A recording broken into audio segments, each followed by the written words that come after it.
You mentioned Ted Arcidi was also from your school in New Jersey. I saw you wrestle him not too long ago, and I've done an interview with him. He seems like a really nice guy. Any memories of him? Oh yeah, listen, Steve Blackman came out of that wrestling school too. So yeah, Ted wasn't really ready yet. So they wanted him at TV in Poughkeepsie. I was his first match. I had to be his first match because I was doing most of the work with him. So I had said to Strongbow, I said, if you want this guy on TV, I got to work with him. I said, I have to call things in here. He's not really that ready yet. But Ted was funny. Oh, what a funny guy. What a nice guy. What a funny guy. You know, Hannibal, there used to be a grocery store across from Pastoral's Quest at the gym, and it was called Edwards Food Warehouse. And he would go there, and I don't know if you've ever seen these. They're a sight to see. It's a can. It's a family-size can of Chef Boyardee macaroni and meatballs. Family-size can. And he'd have that sitting on the couch in front of the front desk at the gym, and he would just... I go, Ted, what are you doing? He goes, I'm eating cobs. You know, he would do neck raises. He'd lay on his stomach on a flat bench and put a towel around his head. And he would tell me to sit on his head, the back of his head, with my feet off the floor.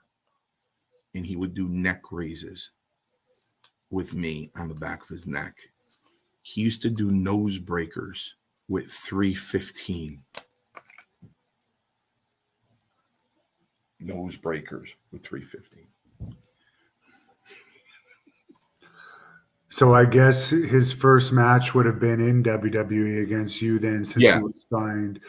He was one of the few back then that would have been signed without any experience, just because he was huge and a strong man, and I guess they wanted someone to replace Ken Patera because he was in jail apparently. Well, yeah. Well, here's the deal on that. He wasn't just a strong man. He was crowned the strongest man in the world. He bench pressed 705 in Hawaii, so he was the strongest man in the world. The fight, you know, he was telling us funny stories about that. Hannibal Kazmaier would call him and leave messages on his answer machine going, you can't do it, because he was breaking Kazmaier's record if he did it. So Kazmaier would leave him messages all the time going, you can't do it. So yeah, he was a great, funny guy, just a great guy. I was happy to see him. I think he was a boxing promoter in The movie The Fighter. I jumped up. I went, there's Ted. But he was a good guy. He was a happy-go-lucky guy. And he didn't know the business for a while. You know what I mean? I remember Tito trying to work with him to loosen him up. As you can imagine, it was very difficult for him to be light while he worked. Very difficult because it's just so enormous. But we did the best we could. But as a human being, fantastic. He's just a great guy. Thank you for watching the Hannibal TV. Please like this video if you enjoyed it, and click the subscribe button to not miss any of our latest shoot interviews, match videos, or news updates. Follow us on Twitter at the Hannibal TV for instant updates.